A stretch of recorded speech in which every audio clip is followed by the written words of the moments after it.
महाड तालुक्यातील नाते येथे 76 वर्षीय वृद्ध महिलेसोबत घडलेल्या संशयास्पद घटनेनं संपूर्ण तालुका हादरलाय। नाते गावातील शेतातील वाड्यावर एकटी असलेल्या लीलावती राजाराम बलकावडे यांना अज्ञात व्यक्तीनं त्यानंतर त्यांच्या अंगावरील सोन्याचे दागिने आणि मोबाईल गायब करून पोबारा केल्यानं हा प्रकार अधिक गंभीर स्वरूपात समोर आला होता।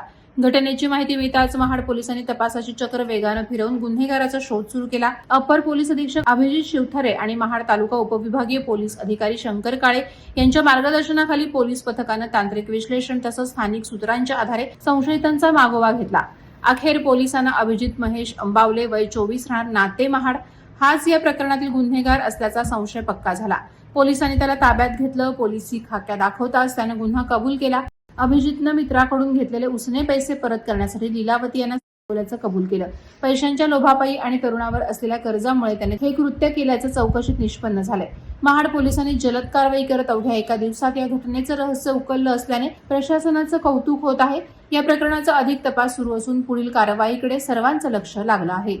वादळवारा लाईव्हसाठी अमोल कुमार जैन, अलिबाग। नवी मुंबई व रायगड जिल्ह्यातील ताज्या बातम्या आणि घडामोडींसाठी सबस्क्राईब करा वादळवारा लाईव्ह चॅनल आणि दाबा बेल आयकॉन।